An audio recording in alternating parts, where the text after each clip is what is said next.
If you're one of 58 million Americans who get a Social Security check, don't expect to see larger payments in 2011.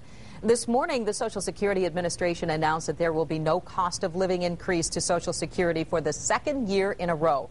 The increases are automatically set each year based on inflation. The government says inflation was so low this year, an increase is not needed. Yeah, another big issue facing seniors, Sue, right now, changes to Medicare and prescription drug coverage.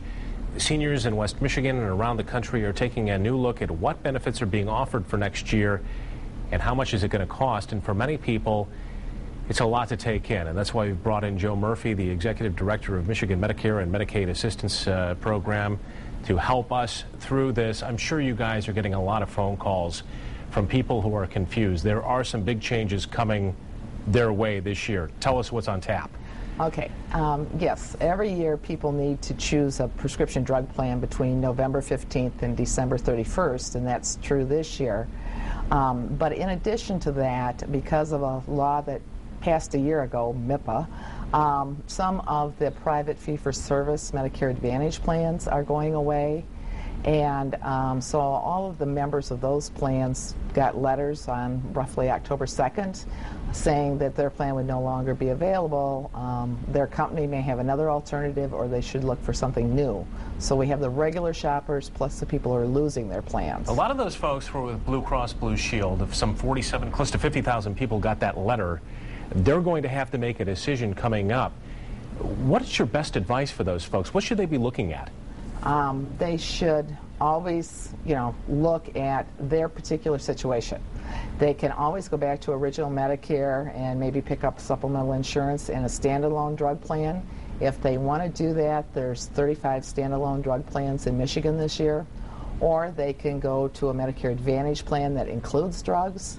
Blue Cross doesn't have a fee-for-service, but they have some PPOs, but there are lots of other Advantage plans depending on where you live, because they're based on geography. So if you're in Kent County, there's 17 Medicare Advantage plans that include drugs. If you live somewhere else, it might be a little different. So, when you're looking at over 50 options, if you look at original Medicare and standalone plans or Advantage with drugs, it's pretty overwhelming for people. Exactly. It can be intimidating. You need to take it step by step, and there is help out there. We'll get to that in a second, but let's talk about the donut hole here for Medicare beneficiaries. That hole is starting to shrink a little. Yes. One of the very good things from the Affordable Care Act that was just passed is that over the next 10 years, so from 2010, this year, when people got a $250 rebate, until 2020, that donut hole or gap in coverage will be going away.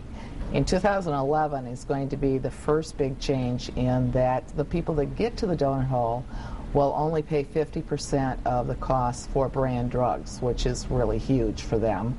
But 100% of the cost will be counted towards what they call their catastrophic coverage, where the price goes down. So we think that many of the plans will be changing their formularies quite a bit this year because of this new thing with the 50% copay on brand drugs. So even if your plan worked for you last year, you think you want to stay with it, please double check and make sure that they still have the same formulary, or the drugs you want are on the formulary, because there's going to be some major movement in the drug list this year. I want to point out too, the number is on the bottom of your screen if you want to get help. Of course, you guys are answering phones as well. I did get online. I saw the Blues. Their website has a lot of different opportunities for you to ask questions and take advantage of some of the help they offer as well. So help is out there. I guess that's what we want to get across. Right. There is people who are internet savvy or use a computer can go to www.medicare.gov and do their own searches. They can call the 800 number for the Michigan Medicare Medicaid Assistance Program for our counselors who are trained to help them. And yes, the insurance companies also are providing assistance. Let's get them help out there. Joe Murphy with Michigan Medicare and Medicaid. Thanks for coming by tonight. Thank you.